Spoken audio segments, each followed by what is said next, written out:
नमस्कार। द स्वतंत्र की विशेष पेशकश में आपका बहुत बहुत स्वागत है। आज हमारे साथ बेहद ही विशेष मेहमान जुड़े हैं। अमेरिका न्यूयॉर्क में इस समय वरिष्ठ अधिवक्ता अशोक अरोड़ा जी हैं। सुप्रीम कोर्ट बार एसोसिएशन के सेक्रेटरी रह चुके हैं। लंबे समय तक भारत की अदालतों में आप उन्हें देखते रहे हैं, कई बड़े हाई प्रोफाइल मुकदमों में देखते रहे हैं। आज अशोक अरोड़ा सर, आप द स्वतंत्र को समय देने के लिए बहुत बहुत शुक्रिया। My pleasure sir, dear. Sir, सबसे पहला सवाल मैं ये जानना चाहूंगा, क्योंकि देश की न्यायिक स्थिति पर आप बड़े करीब से नजर रखते हैं और जिस तरीके से जस्टिस वर्मा का पूरा मामला आया और जिस तरीके से ये हैंडल किया गया, इसे आप किस तरह से देखते हैं? देखो विक्रांत, पहले तो बहुत बहुत धन्यवाद, नमस्कार आपको, आपके सब दोस्तों को। मैं इसको आइसोलेटेड इंसिडेंट नहीं देखता हूँ, क्योंकि एक बंदा करप्शन किसी अफसर कोई कर रहा है या कोई सिपाही कर रहा है या कोई भी कर रहा है, मतलब कुछ लोगों की जी। करप्शन से कोई बहुत ज्यादा फर्क नहीं पड़ता है समाज को। लेकिन कुछ लोग ऐसे होते हैं, कुछ करप्शन ऐसी होती है जिससे पूरा समाज सफर करता है। पूरा समाज से मेरी मुराद एक सोसाइटी से नहीं है, पूरे समाज से मेरी मुराद 142 करोड़ की जनता से। मेरे को ये लगता है कि ये 100 एक जो रेप केस में मुलजिम फंसता है, तो एक लड़की का रेप करता है ना वो, जी। लेकिन जो ऐसी करप्शन है, मैं इसको 142 करोड़ लोगों का रेप कहता हूँ। मतलब आप ये देखो, अब 85 करोड़ को तो सरकार कहती है हम खाना दे रहे हैं, कोई कहता है 100 करोड़ के पास नहीं है। तो पूरी की पूरी सोसाइटी सफर करती है इससे। करप्शन एक ऐसा एंगल है, और खासकर जज करे, हाई कोर्ट का जज करे, जितनी बड़ी पोस्ट होती है उतनी ज्यादा ईमानदारी, उतनी ज्यादा रिस्पॉन्सिबिलिटी होनी चाहिए। कन्वर्स इज ऑल्सो ट्रू, जितनी बड़ी पोस्ट वाला बंदा पकड़ा जाता है, लोगों का फेथ खत्म होता है। अब जो इतना क्राइम होता है, लोगों का जब फेथ खत्म हो जाता है तो क्या करता है, फिर वो दूसरे तरीके से जस्टिस लेने के चक्कर में करता है, तो क्या जाएगा, मैं तेरे को यहीं देख लेता हूँ। पहले लोग ये कहते थे कि अच्छा मैं तुझे कोर्ट में देखूंगा। अब ये बंदा कह ही नहीं सकता, क्योंकि पता ही नहीं कि वो जज खा गया पैसे, या जज करप्ट है, या पता नहीं कितने साल लगेंगे।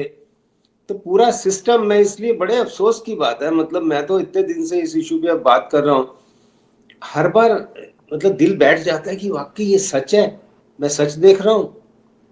और इतने नोटों की रिकवरी, मतलब आप देखो रिकवरी कितनी है, और सरेआम। और फिर पुलिस क्या कर रही है, अब ये पहला ये सवाल आएगा, पुलिस क्या कर रही है। अब वो कह रहे हैं सील कर रहे हो, वो मर्डर केस में सब सारी प्रॉपर्टी हटा दी, डेड बॉडी हटा दी, अब कह रहे हैं हम सील करते हो। अब सील करके करोगे क्या लोगों को? मैं ये देखो, ये लोग जितने भी हैं सरकार में या जुडिशरी में या सिस्टम में, मतलब लोगों को पागल समझते हैं क्या? कहाँ डेमोक्रेसी कहाँ रह गई विक्रांत? आप भी, मैं आपको देखता हूँ बड़ी स्मार्टली, आप सुप्रीम कोर्ट से लेकर ट्रायल कोर्ट तक सारा कवर करते रहे हैं। अब देखो, जी। लोगों का फेथ जब नहीं रहेगा तो सिस्टम कैसे चलेगा? मतलब लॉलेसनेस हो जाएगी, बिल्कुल लॉलेसनेस हो, एज इट इज ही हो गई है। कितना क्राइम बढ़ गया है, देखो क्राइम अगेंस्ट वीमेन बढ़ गया है। तो ये क्यों हो रहा है? क्योंकि जब वो बड़ा अच्छा, मैं तो शायरी से ज्यादा बात करता हूँ, ना करते जी। शोर शराबा तो और क्या करते, हमारे शहर में कोई काम काज भी हो। तो फिर आदमी क्या करेगा? एक जो युवा है वो क्या करता है? फिर वो क्राइम करता है। ये कनेक्टेड है ना, देखो, इट इज ऑल इंटरमिंगल्ड। तभी मैं कहता हूँ, आप कह रहे हो कैसे मैं इसको आइसोलेटेड इंसिडेंट नहीं देख सकते, ये तो पूरा सिस्टम इतना ज्यादा खराब हो गया है कि इनको अब कोई एक्शन स्ट्रिक्टली लेना पड़ेगा। मतलब अब तो सर्जरी की बिल्कुल जरूरत है, एक नहीं काफी अंगों की जरूरत है। अशोक सर, आप कह रहे हैं सर्जरी की जरूरत है, यहां तो बैंडेज लगाने को कोई तैयार नहीं है। सबसे पहला काम, अगर किसी अधिकारी के घर इतना पैसा मिल जाता, किसी ब्यूरोक्रेट के यहाँ, बिजनेसमैन के यहाँ, तो पहला काम होता सीबीआई ईडी, एफआईआर दर्ज होना, तुरंत छापेमारी, सब चीजें शुरू होना। आज 15 दिन बाद, जब घटना के 15 दिन हो गए हैं, तब वहां जो पुलिस वाले गए थे उनके फोन सीज किए गए हैं, यानी लिए गए हैं जो एसओपी के तहत लिए जाते हैं। लेकिन अभी अभी खबर आ रही है कि सुप्रीम कोर्ट में कल इस मामले में सुनवाई होगी, जो एक पिटीशन फाइल की गई है कि इसमें एफआईआर दर्ज की जाए। तो 14-15 दिन हो गए हैं और अभी तक कोई एफआईआर तक दर्ज नहीं की गई है, जिसके बारे में जो कहा जाता है कि फर्स्ट इंफॉर्मेशन रिपोर्ट, ये तो अपराध के होते ही, घटित होते ही तुरंत दर्ज करनी चाहिए। बिल्कुल ठीक कह रहे हो विक्रांत, ये भी एक बड़ा एक सॉरी स्टेट ऑफ अफेयर जो हम कहते हैं। पिटीशन क्यों फाइल करनी पड़ती है? मतलब पिटीशन तब फाइल करता है कोई कि जिसका जो काम था ये नहीं कर रहा, आप इसको ये काम करने को बोलिए। ये किसको बोल रहे हैं? सुप्रीम कोर्ट को। जज के केस में परमिशन किससे लेनी होती है? चीफ जस्टिस से। तो ये टॉप के 2-3 जज या कोलिजियम में डिसाइड कर लें या चीफ खुद डिसाइड कर ले, जो भी सिस्टम रखे आपस में। तो एफआईआर अभी तक क्यों नहीं हुई है? एफआईआर के लिए पिटीशन क्यों हो रही है? मेरे को तो इसी बात पे अफसोस है, इसी बात पे दुख है कि एफआईआर पे पिटीशन क्यों करनी पड़ रही है। कोई मर्डर हो जाता है तो कोई एफआईआर, आप जाते हो कोर्ट में कि एफआईआर करो? अपने आप करते हैं कि? आपने बिल्कुल ठीक बात कही। आप इतने साल से विक्रांत, सच एन एक्सपीरियंस, आप क्रिमिनल ट्रायल कितने आपने अटेंड किए हैं, आपको कभी जी लगा कि मर्डर हो गया है तो कोई उसके रिश्तेदार गए हैं कोर्ट में कि जी एफआईआर कर लो? अपने आप करते हैं एफआईआर? नहीं। रेप पे करते हैं हाँ कि नहीं करते? बिल्कुल डकैती पे छोटे छोटे केस बिल्कुल, में एफआईआर कर देते हैं खट से। केवल इंफॉर्मेशन होनी चाहिए जी। Information from any source. हाँ, फ्रॉम एनी ये तो सोर्स। 50 साल पहले, 50 years बैक कोर्ट ने कहा, सुप्रीम कोर्ट ने, 5 जजों ने, कि काला चोर भी आ जाए उससे भी इंफॉर्मेशन मिल जाए। अगर आप सामने देख रहे हो, आंखों देखी जो घटना है, उस पे एफआईआर क्यों नहीं करते हो आप? क्यों नहीं एफआईआर करी? और चीफ ने क्यों नहीं परमिशन दी? आप ये पूछो चीफ से, परमिशन क्यों नहीं दी अभी तक? मैं समझ सकता हूं कोई डाउटफुल केस हो, जुडिशरी को प्रोटेक्शन मिलनी चाहिए, I am one for this. ऐसा नहीं कि जब जहां मर्जी उठा के एफआईआर कर दी।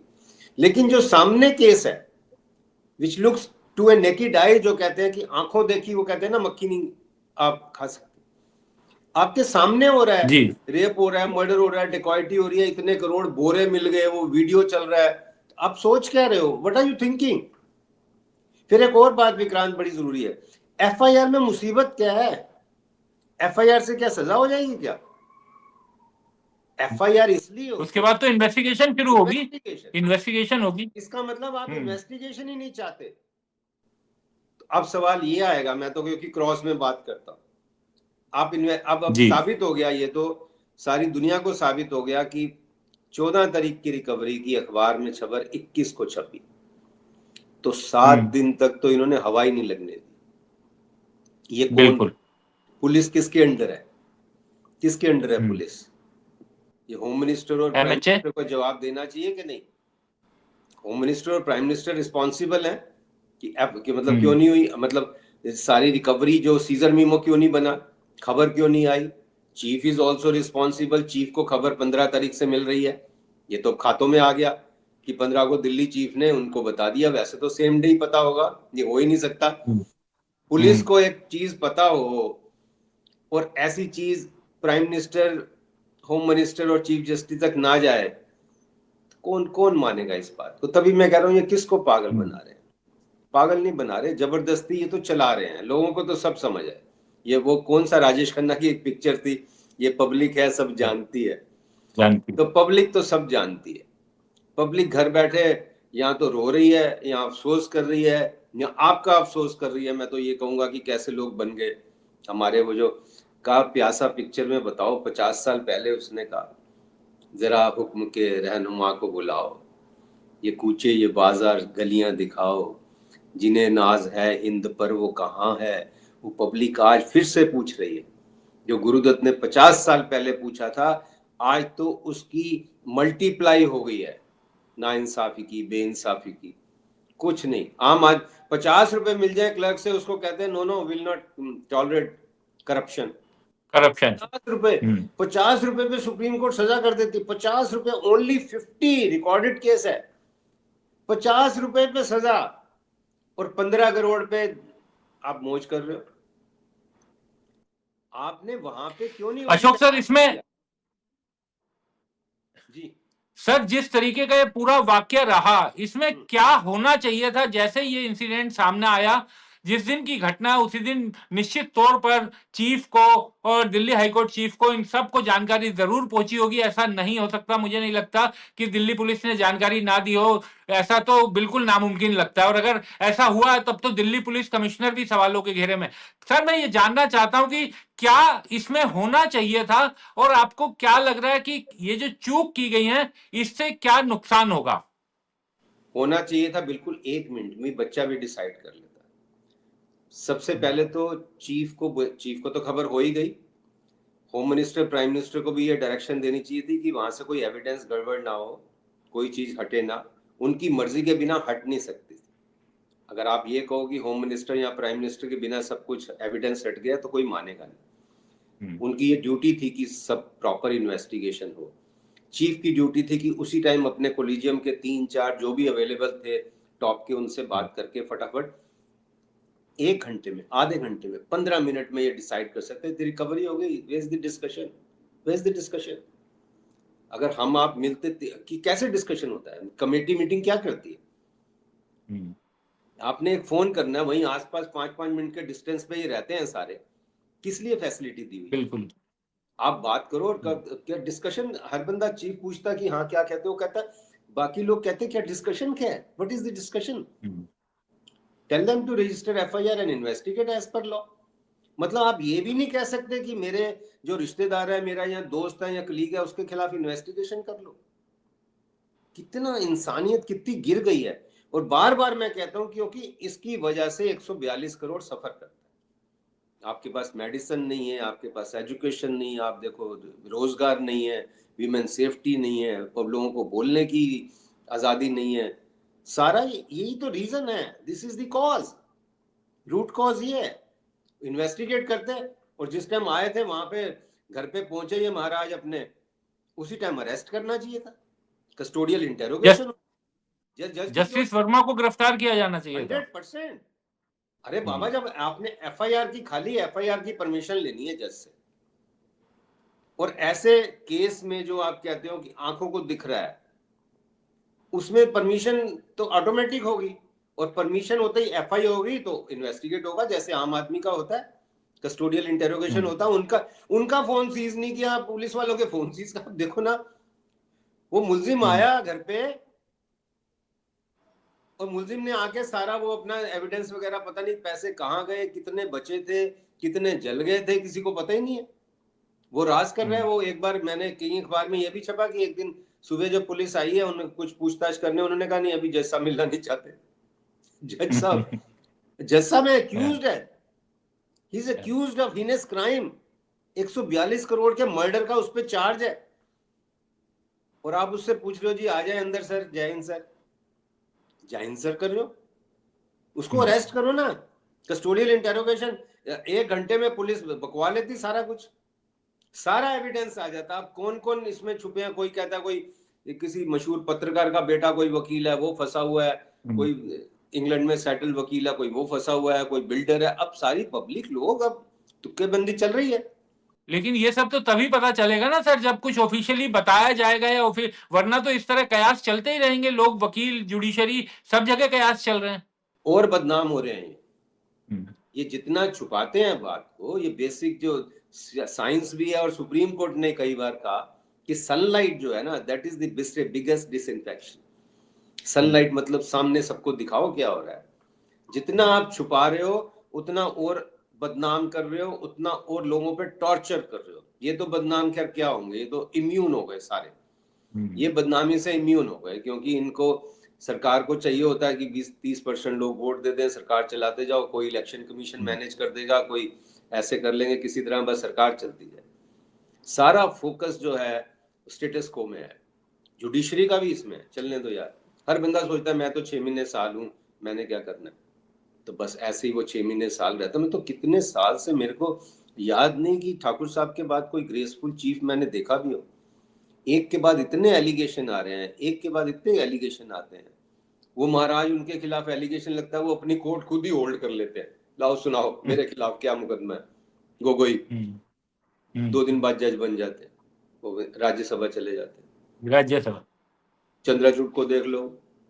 आप देखो ना, मतलब सारे सिस्टम, लोगों का कितना फेथ खत्म हो गया है। ये पहले राजा महाराजा अपने दूध भेजा करते थे रात को, जरा पूछ के आओ हमारे खिलाफ क्या बात हो रही है, लोग कैसा फील कर रहे हैं, लोगों को क्या दुख है, क्या प्रॉब्लम है। देश में लोग जाते थे, ये कहानियां हम पढ़ते थे बचपन में।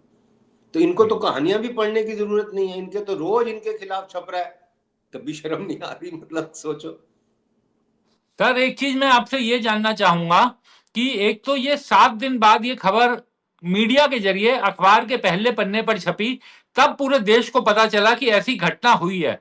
आधिकारिक रूप से उसके भी काफी देर बाद, छपने के बाद, लोगों के घर में अखबार पहुंच गया था। अखबार पढ़ने के बाद, इंटरनेट के जरिए अखबार पढ़ने के बाद, उसके बाद ऑफिशियली आया कि ऐसे ऐसे घटना हुई है, ये हुआ है। और उसके बाद चीफ जस्टिस ने 3 जजों की एक कमेटी बनाई है जो इसकी पूरी इन्वेस्टिगेशन करेगी। अब मेरा सवाल आपसे यह है कि बहुत से लोग कह रहे हैं कि चीफ जस्टिस ने बहुत पारदर्शी तरीके से इस मामले में डील किया है, कमेटी बना दी है। उन्होंने जो वीडियो एविडेंस आया था वो भी उन्होंने सुप्रीम कोर्ट की वेबसाइट पर डाल दिया, ताकि वो जला हुआ वीडियो जो देश दुनिया ने देखा वो भी सबके सामने आ गया। तो बहुत ट्रांसपेरेंसी के साथ इस मामले में काम हो रहा है। लेकिन मैं आपसे ये कहना चाहता हूं कि जब 7 दिन, उन 7 दिन जब तक अखबार में या मीडिया में नहीं छपा था, तब तक तो किसी भी तरह की कोई जांच कमेटी, ये सब चीजें नहीं की गई थी। वही मैं कह रहा हूँ, लोगों को ये पागल समझ रहे हैं यार। मतलब क्या क्या ट्रांसपेरेंसी है बताइए। वो वीडियो डाल दिया आपने। अब ये देखिए, मैं उनको बार बार जजों को खासकर कहता हूँ कि मुन्नी बदनाम हुई डार्लिंग तेरे लिए। ये पहले इन्होंने यूज किया उस आदमी का, ये क्लियर है। इस जज का, जस्टिस वर्मा का, अभी भी जस्टिस उनको कहना पड़ता है, वैसे जस्टिस तो अब नहीं रहे, यशवंत वर्मा का इन्होंने मिसयूज किया है। ये 100% सामने आ गई बात। एक केस में 5400 करोड़ का इन्होंने रिलीफ दिया है, वो किससे कनेक्ट होता है वो तो पुलिस पूछ लेती। एक हफ्ता ये बचाते रहे। किसको बचाता है आदमी? जो को अक्यूज्ड होता है, जो क्राइम में इन्वॉल्व होता है, जिसको एक्सपोज होने का खतरा होता है कि इसको पकड़ा तो ये पता नहीं हमारे खिलाफ क्या क्या बोल देगा, तो उसको बचाते रहे पहले एक हफ्ता। अब एक हफ्ते बाद जब लगा कि अब तो बचा ही नहीं सकते, ये वीडियो पता नहीं कहाँ कहाँ घूम गया, तो अब आई वॉश कर रहे हैं। उसको डाल के कोई ट्रांसपेरेंसी नहीं की, उसको डाल के लोगों का पागल बनाया, कमेटी बना के लोगों का पागल बनाया। ये कमेटी क्या करेगी? कमेटी के पास क्या है? क्या है कमेटी के पास? 3 जज आपने, उनका भी टाइम बर्बाद कर रहे हो, जनता का भी बर्बाद कर रहे हो। एविडेंस सारा उसने खत्म कर दिया, उसका फोन आपने सीज नहीं किया। वो एक्यूज बताएगा कि हाँ मैंने गड़बड़ की है। He is an accused today, accused of murder of 142 crore people. आपको एडमिट करेगा? उसके ब्लड में है, मतलब वकालत। उसके पिताजी जज थे, आप सोचो। जिसके पिताजी जज थे वो बचपन से देखता आया सारे, उसने आगे पहला डिफेंस लगा दिया, ये कमरा मेरे पोजेशन में नहीं था जी, बहुत लोग आते जाते थे। चलो बात ही खत्म। कोई मानेगा इस बात को कि तुम्हारे घर में जो कमरा है जिसमें इतने करोड़ों रुपया पता है, उसमें सबके पास चाबी है उसकी? है? किसको क्या पागल बना रहे हो? तो ये देखो आप, ये क्या करेगी, क्या कमेटी क्या करेगी? कुछ नहीं है। ये वर्क विड्रॉ किया, ये एक अच्छा काम किया। मैंने इनको 5 जजों को एक चिट्ठी जो यूट्यूब से मैंने मैसेज किया था, और भी कुछ लोगों ने कहा होगा, वो एक काम इन्होंने अच्छा जरूर किया कि वर्क विड्रॉ कर लिया। कम से कम वो इंसाफ की कुर्सी पे तो नहीं बैठा है। लेकिन आप जरा पता कीजिए, आप तो इन्वेस्टिगेशन जर्नलिज्म में इतने मास्टर हैं, ये रिकवरी के बाद ये आदमी कोर्ट में बैठा रहा है। जज 14 तारीख को हुआ है ना मुकदमा, तो रिकवरी, तो उसके बाद तो 3-4 दिन ये ही वाज वर्किंग एज ए जज of high court of Delhi. ये पता कराइए। घटना के बाद, रिकवरी के बाद, घटना के बाद। मैं वही तो कह रहा हूँ, दाल में काला नहीं, दाल ही काली है। घटना के बाद वो बैठा रहा है, वो जजी करता रहा है। मैं यही तो कह रहा हूँ, ये सारे इन्वॉल्व है। अब क्योंकि नहीं हो रहा तो उसको कह दिया जी हम ट्रांसपेरेंसी। वो जगदीप धनखड़ भी तारीफ कर रहे हैं जी, ट्रांसपेरेंसी है। जगदीप धनखड़ मैनिपुलेट कर रहे हैं। उसका काम जगदीप धनखड़ का ये नहीं है। जगदीप धनखड़ इज मैनिपुलेटिंग कि अब इसको किसी तरह से एनजेएसी जो डिफीट हो गया था, अब इसको एनजेएसी लाने का रास्ता बना लिया इन्होंने। बिल्कुल, बहुत से लोग ये कह रहे हैं कि इसके बहाने एनजेएसी का लाने का कोशिश भी की जा रही है। ये देखिए कितना, वो जो हम पढ़ते थे बचपन में कि politics is last resort for scoundrels, वो अब पूरा साबित हो रहा है 99% केसेस में। 99 तो होगा ही, मेरे को लगता है ज्यादा ही होगा, पॉइंट और भी आगे ज्यादा। तो ये देखिए ये कर रहे हैं। पहले बचाते रहे, फिर अब फंस गया, बच नहीं सके तो अब एनजेईसी पे आ गए उसको। लेकिन फिर भी कुछ नहीं होगा। अब ये देखिए, उसको गारंटी है, तो चिंता मत कर यार, जब तेरे को हम दिल्ली ले आए, दिल्ली क्यों लाए थे बताओ? दिल्ली क्यों लाते हैं? वहां पे नंबर 9 को यहाँ पर नंबर 2 क्यों बनाते हैं आप? ताकि उसको आप सुप्रीम कोर्ट ले जाओ। ये तो एक हिंदुस्तान का सौभाग्य है। ये नलायक ये पहले पकड़ा गया करप्ट जज, नहीं तो ये चीफ जस्टिस ऑफ इंडिया बनता। आप स्कीमिंग में देखिए, अब इसको सुप्रीम कोर्ट ले जाते ये, और ऐसे ले जाते मुझे दिख रहा है कि ये चीफ जस्टिस ऑफ इंडिया बनता ये आदमी। हाँ, जितना उनकी एज है उस हिसाब से बिल्कुल सुप्रीम कोर्ट भी जाते हैं, और 2030-31 में मुझे लगता है 31 के करीब। भाई 31 में तो अभी रिटायरमेंट है, तो सुप्रीम कोर्ट जाते तो 34 हो जाते हैं। हाँ बिल्कुल, वो भी बढ़ जाएगी। बिल्कुल बिल्कुल। सर एक चीज मैं आपसे ये जी जी आप बताइए। एक चीज ये जानना चाहूंगा कि पार्लियामेंट अभी सेशन में है, और सरकार की तरफ से, लॉ मिनिस्टर की तरफ से किसी से भी पार्लियामेंट में कोई बयान नहीं दिया गया है, और कई विपक्षी सांसदों का यह कहना है कि सरकार को कम से कम ऑफिशियली क्लियर करना चाहिए, क्योंकि पार्लियामेंट इस समय सेशन में है, तो सरकार को हाउस में बताना चाहिए कि इस मामले में क्या अब तक हुआ है, क्या चल रहा है, लेकिन अभी नहीं बताया गया है। ये आपने बहुत सुंदर प्रश्न पूछा। आपने बिल्कुल इनको सबको एक्सपोज कर दिया अपने प्रश्न से, और मेरे को भी इनलाइटन कर दिया है कि वाकई ये बात देखिए कितनी नलायकी की और बेईमानी की है। जगदीप धनखड़ भाषण एनजेएसी पे तो दे रहे हैं, ये नहीं कह रहे आप अपनी बात तो एक बार आके बता दो, ऑफिशियल वर्जन तो बता दो क्या हुआ है, ताकि किस पे डिस्कशन होगा। वो सीधा एनजेएसी पे चले गए, इसको भूल ही गए वो। आप देखो, वो जो हमारे यहाँ पर प्रोटोकॉल के हिसाब से सबसे बड़ा जज तो प्रेसिडेंट होता है, और प्रेसिडेंट के बाद फिर जजी जो करनी है वो वाइस प्रेसिडेंट करता है, मतलब फैसले करते हैं ना राज्यसभा में बैठ के। बिल्कुल, तुम बोलोगे, तुम बोलोगे, ये बोलोगे, तो वो जज की ये हालत है। बिल्कुल सभापति है वो हाउस के। हाँ। आप सोचो, सभापति क्या वो पूछ ही नहीं रहे।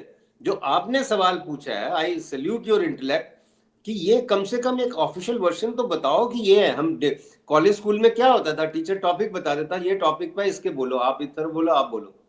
अभी तो क्लैरिटी नहीं है सरकार का क्या स्टैंड है, झूठा सच्चा जो भी है बताएं तो सही कि ये हुआ, पर बताना पड़ेगा वहां, तो फिर बताना पड़ेगा एक हफ्ता क्या किया आपने। वो सब brushing under the carpet, total fraud हो रहा है। आई एम टेलिंग यू, आप वीडम की वो रिपोर्ट पढ़िए, स्वीडन का जो रेप्यूटेड इंस्टीट्यूट है, फ्रीडम हाउस की पढ़िए, वो एक क्रिस्टोफर जेफरल है उसकी बुक पढ़िए, वो कह रहे हैं कोई डेमोक्रेसी नहीं है, no democracy is elected autocracy. उसी पे काम हो रहा है, किसी का कोई जवाबदेही नहीं है। सब राम राज्य जो इन्होंने कर दिया है, बस वही राम राज्य ऐसा हो गया कलयुग का कि किसी की कोई जवाबदेही नहीं है। राम मंदिर बनवा दो बस काफी है, और क्या लोग उसमें सर दिल्ली में जब जुडिशियल वर्क लिया गया जस्टिस वर्मा से, उसके बाद 3 मेंबर कमेटी बन गई, और उनका ट्रांसफर कर कॉलेजियम उसके बाद दोबारा बैठी, और ये डिसाइड हुआ कि उनका इलाहाबाद ट्रांसफर भी कर दिया गया है। लेकिन इलाहाबाद के वकील कह रहे हैं हम काम ही नहीं करेंगे कोर्ट में, हमें चाहिए ही नहीं। उन्होंने बकायदा ये कहा ऑन रिकॉर्ड, मैंने इलाहाबाद हाईकोर्ट के प्रेसिडेंट और सेक्रेटरी से बात की, उन्होंने ये कहा कि हम कोई कूड़े की टोकरी नहीं है कि हमारे यहाँ जिस जज पर भ्रष्टाचार का आरोप लगाओ उसे आप इलाहाबाद भेज दीजिए। दिल्ली में किसी पर आरोप लगाया तो इलाहाबाद में संगम की कोर्ट में आकर वो गंगा से नहीं नहा जाएंगे, ऐसा उनका कहना था। बिल्कुल ठीक है। I salute my colleagues in Allahabad, जो अनिल तिवारी जी और सबने बोला, बिल्कुल स्ट्रॉन्ग स्टैंड दिया कि हम कोई डस्टबिन थोड़ी हैं। एक बंदा वहां चोरी करता पकड़ा गया, आप उसको हमारे यहाँ भेज रहे हो। बिल्कुल स्ट्रॉन्ग स्टैंड लिया उन्होंने कि यहाँ हमारे पास मत भेजो। और मेरे को यही नहीं समझ आता क्यों ट्रांसफर क्यों कर रहे हो, उसको पड़ा रहने दो ना। आपने वर्क विड्रॉ कर लिया, बस ठीक है, घर बैठे हो, यहाँ कोई उसको दे दो, क्लरिकल काम दे दो कोई उसको। जुडिशियल वर्क विड्रॉ किया है ना, क्लरिकल काम कराओ। मैं तो कह रहा हूँ भेज दो उसके पास, चलान भेजो उसको, ये सारे चलान बता दो क्या क्या है, क्लरिकल काम कराओ। सस्पेंशन, तनख्वाह तो लेगा ना वो, सरकारी तनख्वाह लेगा ना। आपने जुडिशियल वर्क विड्रॉ किया, बहुत अच्छा किया, तो उससे क्लरिकल काम कराइए, तो खाते बना, सारे डाटा कलेक्ट करो। ऐसी ड्यूटी लगा दें कि करता करता ही वो उसको हो जाए, अकल आ जाए ठिकाने की मैंने क्या किया है। उस मेक हिम थिंक कि मैंने क्या किया। वो तो मौज कर रहा है, उसको क्या है, ऐश है। पूरी गारंटी दे रखी है सबने, क्या जगदीप धनखड़ और क्या प्राइम मिनिस्टर और वाइस प्रेसिडेंट और सारे की कुछ नहीं, उसको सब दिख रहा है कुछ नहीं होगा, उसका डिस्कशन थोड़ी हो रहा है। आप ये देखो ना चालाकी, ये देखो विक्रांत, आपके सवाल से ये भी चालाकी एक्सपोज हो गई कि एनजेएसी लाने से इस केस का डिस्कशन नहीं है। हाँ वो सारे वो जो इनके जो दलाल टाइप वकील है ना सारे, वो सारे एनजेएसी पे बात कर रहे हैं। वो कोई नहीं कह रहा कि बाबा एफआईआर करो, उसको अंदर करो, उसको दो डंडे मार के पूछो भाई किससे कहां से लाया था पैसा, कौन कौन इन्वॉल्व है। कोई कोई नहीं कर रहा, क्योंकि उन्हीं में से तो लोग इन्वॉल्व हैं। आप ये देखो ना, वो जो हाँ सर, जो एनजेएसी के आने से जैसे बाकी जो एजेंसियां हैं जिनको जिनके गठन में सरकार की भूमिका है और वो बिल्कुल ट्रांसपेरेंट होती हैं, जो पूरी देश देखता है, तो मुझे लगता है अगर एनजेएसी आ गया तो जुडिशरी भी उतनी ट्रांसपेरेंट हो जाएगी। बहरहाल मैं आपसे सर आखिरी सवाल ये पूछना चाहूंगा कि ये, क्योंकि सर आप बहुत लंबा आपका कैरियर रहा है, अपने कचहरी को ट्रायल कोर्ट से लेकर के सुप्रीम कोर्ट तक बहुत करीब से देखा है, ट्रायल्स को भी देखा है सर। ब्यूरोक्रेसी, विधायिका, सर और यहां तक कि पत्रकारिता का भी जो मेन स्ट्रीम मीडिया है, जो जो स्थिति है वो पूरा देश पूरी दुनिया देख रही है। एक जुडिशरी बची थी, लास्ट रिसोर्ट जिसे कहा जाता था, कि देश में लोगों को सर एक विश्वास था कि न्याय की देवी पर पट्टी भले ही बनी है लेकिन वो देखती सब कुछ है और वहां जाएंगे तो न्याय मिल जाएगा। उसको तो बहुत बड़ी क्षति पहुंची है इस पूरे वाक्य से। क्या वो विश्वास वापिस आ पाएगा? बहुत दूर है, बहुत दूर है। अब मेरे को मतलब एनजेएसी वगैरह तो सब लोगों को भी समझ आ रहा है कि सब फ्रॉड कर रहे हैं। वो एनजेएसी में कोई ऐसा थोड़ी है कि एनजेएसी आ जाएगा तो फिर ईमानदार जज लगेंगे। अभी एनजेएसी के बिना भी कोई जज लग जाता है क्या, बिना सरकार के बिना? आप सोचो। बिल्कुल नहीं लग सुप्रीम सकता। कोर्ट से अप्रूव हुए हुए नाम उन्होंने वापस कर दिए, वो गोपाल सुब्रमण्यम का ही एक्ट। आप हम्म। देखो, सरकार के बिना थोड़ी लगता है। आप देखो स्टार जजेस जो, I still salute them, justice Qureshi, justice Muralidhar, hmm. ऐसे इतने ब्रिलियंट, ऑनेस्ट, अपराइट, नॉलेजेबल जज ही लाए नहीं, लाएंगे ही नहीं है। तो ये तो एनजेएसी नहीं था ना, कोलिजियम सिस्टम में ही उन जजों को बाहर कर दिया ना इन्होंने। ये पूरी इन्होंने गर्दन पकड़ी हुई है। एनजेएसी नो एनजेएसी उससे कोई बहुत ज्यादा फर्क पड़ने वाला नहीं है ना, जब तक पूरा सिस्टम चेंज नहीं होगा। अपॉइंटमेंट का सिस्टम ऐसा होना चाहिए, ट्रांसपेरेंट। करेंगे ये? आप पब्लिसाइड आप देते हो, चपरासी का होता है, आप ऐड देते हो ना पेपर में, ऐड दो आप कि ये जज बनना है, जिसने जिसने अप्लाई करना है अप्लाई करे, उसका हम बायोडाटा सबको देंगे और उससे कोई भी सवाल पूछ सकता है, उसका इंटरव्यू लो। जैसे यहाँ पर सेनेट में इंटरव्यू होता है, हम्म। पब्लिक में इंटरव्यू होता है, लोग आते जाते पूछते हैं, आते पूछते हैं जी आपने ये केस किया था उसके बारे में आपको क्या कहना है, या आपके माता जी ने आपके खिलाफ कंप्लेंट करी थी उसके बारे में क्या कहना है, या आपका पड़ोसी को आपको आपने पड़ोसी के खिलाफ 11 मुकदमे किए थे, वो क्या बात है। तो आप देखो ना, इन छोटे छोटे सवालों से आदमी का किरदार पता लगता है। पूछे ना आदमी, यही केस पूछे जो जिसका है कि आप जज बन रहे हो, मैंने तो सुना आपका पड़ोसी वो बेचारा शरीफ सा आदमी था, आपने उसके खिलाफ 11 एफआईआर की हुई है। आप हर रोज पुलिस बुला लेते हो पड़ोसी के खिलाफ, क्योंकि आपको 4 पुलिस वाले जानते हैं। तो लोगों को लगेगा नहीं ये बंदा तो फिट नहीं है भैया, जज नहीं बन सकता ये। हम्म। जज नहीं, बड़ा एक ये इश्क नहीं, आसा आग का दरिया है विक्रांत जी, आपको पता है, आपने देखा है, दिस इज आग का दरिया है। बिल्कुल 100% लगता है ये इश्क नहीं, बिल्कुल। आसा है। आग का दरिया जो पार करके आएगा वो काबिल, वो होगा जज, जो सबको कहे जी मैंने अप्लाई किया है, मेरे से जो पूछना पूछ लो। आप व्हाट्सएप पे पूछ लो, मेरे को ईमेल पे पूछ लो, मैं इस दिन सबके सामने आ रहा हूँ, इस दिन मैं प्रेस क्लब आ रहा हूँ 2 घंटे, इस दिन मैं उस क्लब में जा रहा हूँ, 3 जगह मैं जाऊंगा, जिसने जो पूछना है मेरे से पब्लिक में बात करो, मैं सामने बयान करूँ। तो यहाँ प्राइम मिनिस्टर खुद ही नहीं करते बेचारे वो प्रेस कॉन्फ्रेंस, तो उनको ऐसे ही लोग चाहिए जो बिना सवाल के आ जाए। करो ना आप। एनजेएसी हाँ। जगदीप धनकर बोले ये जो फ्रॉड कर रहे हैं सबसे ज्यादा, एनजेएसी लानी है ना तो एनजेएसी ऐसी लाएं, ये प्रोविजन होगा, अप्लाई करेगा, सारी क्वालिफिकेशन देगा, हम दुनिया को बताएंगे, आपको 3 महीने लगेंगे, 3 महीने में वो 6 फंक्शन अटेंड करेगा पब्लिक के, हम्म। 6 जगह पे जाएगा, बार एसोसिएशन में जाएगा, लॉयंस क्लब में जाएगा, प्रेस क्लब में जाएगा, ये 4 पब्लिक प्लेसेस पे जाएगा ये जज, जिसको जो पूछना है पूछ ले। ये देखें कौन आता है, वो है। सर जी, उम्मीद की जानी चाहिए फिर भी सर कि इस मामले का सच कभी ना कभी सामने आए और जनता को, क्योंकि जुडिशरी पर जो फेथ है उसे बचाए रखना बहुत जरूरी है। और हम तो यही उम्मीद करेंगे कि जुडिशरी की साख अपने बिल्कुल मुश्किल दौर में है तो जुडिशरी भी कोशिश करेगी अपनी साख को बचाने के लिए। अशोक सर, आप हमारे साथ जुड़े, आपका बहुत बहुत शुक्रिया।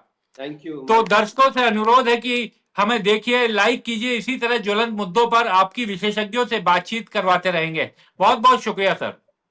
Thank you. ये करिए ना, बताइए सबको कि ऐसे जज लगना चाहिए, जनता को भी पता लगे, ताकि लोग वो बात करें। लोग ये सोच नहीं रहे एनजेएसी आ जाएगा तो पता नहीं क्या हो जाएगा। इसको पुट इट देयर दी वे, आप जैसे भी एडिट करके करेंगे उसको, कि मतलब लोगों को पता लगे कि वो जो नहीं, अभी तो सर, अभी तो ये चलेगा। हम लोग फिर दोबारा कुछ अभी सामने आता है तो उसके बाद फिर करेंगे। हाँ, thank you, great talking. Thank you sir, thank you. हमारे चैनल को कृपया लाइक करें, सब्सक्राइब करें और अपने साथियों से भी जरूर करवाएं। शुक्रिया।